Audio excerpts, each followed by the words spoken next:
Hello viewers, আমি সিমরান। আমার নতুন একটি রান্নার ভিডিওতে আপনাদেরকে ওয়েলকাম জানাচ্ছি।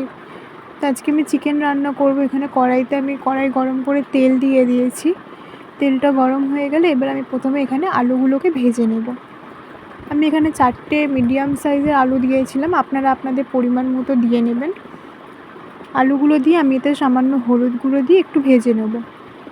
বাইরে বৃষ্টি পড়ছে, আপনারা হয়তো আওয়াজ পাচ্ছেন। এখানে দেখুন আমার আলুগুলো ভাজা হয়ে গেছে, আমি ওগুলো তুলে নিচ্ছি। নিয়ে ওই তেলের মধ্যেই আমি পেঁয়াজগুলো দিয়ে দেবো। এখানে আমি 2টো মিডিয়াম সাইজের পেঁয়াজ কেটে রেখেছিলাম, সেটাই দিয়ে দিচ্ছি। পেঁয়াজগুলো হালকা একটু ভেজে নেব। এখানে আমার পেঁয়াজগুলো হালকা করে ভাজা হয়ে গেছে। এবার আমি এখানে চিকেনগুলো দিয়ে দেবো, যেটা আমি পরিষ্কার করে ধুয়ে রেখেছিলাম। চিকেনগুলো দিয়ে কিছুক্ষণ ভেজে নেবো, এতে পেঁয়াজটাও আর একটু ভাজা ভাজা হয়ে যাবে, চিকেনগুলোও একটু ভাজা ভাজা হয়ে যাবে। দেখুন আমি ভালো করে মিশিয়ে নিচ্ছি এগুলোকে।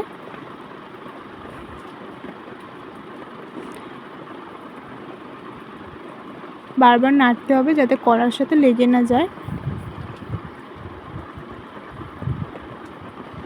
এবার আমি এখানে গুঁড়ো মশলা, যেটা জলে ভিজিয়ে রেখেছিলাম, লঙ্কার গুঁড়ো, হলুদ গুঁড়ো, জিরে গুঁড়ো, ধনে গুঁড়ো আর কাশ্মীরি লঙ্কা, এবার আদা রসুন পেস্ট সেটা দিয়ে দিলাম।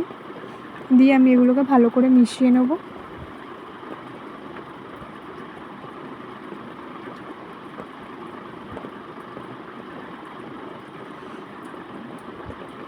দেখুন কালারটা কত সুন্দর এসছে। এটাকে কষাতে হবে, যত কষানো হবে তত এর কালার অত সুন্দর আসবে।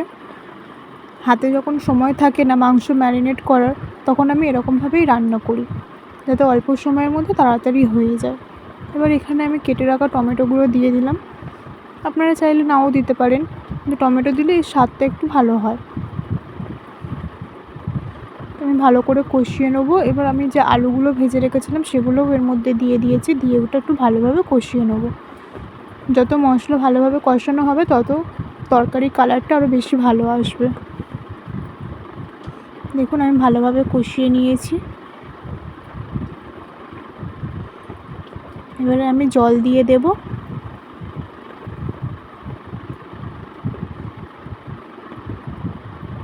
জলের সাথে সব কিছু আরেকবার ভালোভাবে মিশিয়ে নিতে হবে। আমি এখানে সব কিছু আরেকবার ভালোভাবে মিশিয়ে নিয়েছি। নিয়ে এবারে কড়াইটাকে ঢাকা দিয়ে দেব।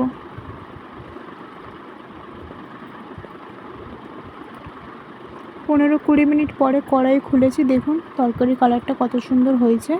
আমি আরও একবার এটাকে ভালোভাবে নেড়ে নেব, তলায় যাতে লেগে না আছে। এবারে আমি এখানে একটু গুঁড়ো গরম মশলা দিয়ে দেবো। গুঁড়ো গরম মশলা দিলে তরকারির কালারটাও ভালো হয় এবং সেন্টটাও ভালো আসে। তো এটা আমার চ্যানেলের সেকেন্ড ভিডিও। যদি রান্নাটি ভালো লাগে তাহলে অবশ্যই আমার চ্যানেলটিকে সাবস্ক্রাইব করে দেবেন এবং ফেসবুকে ফলো করে দেবেন। রান্নাটি কেমন হয়েছে অবশ্যই কমেন্ট করে জানাবেন। দেখুন তরকারি কালারটা কত সুন্দর হয়েছে।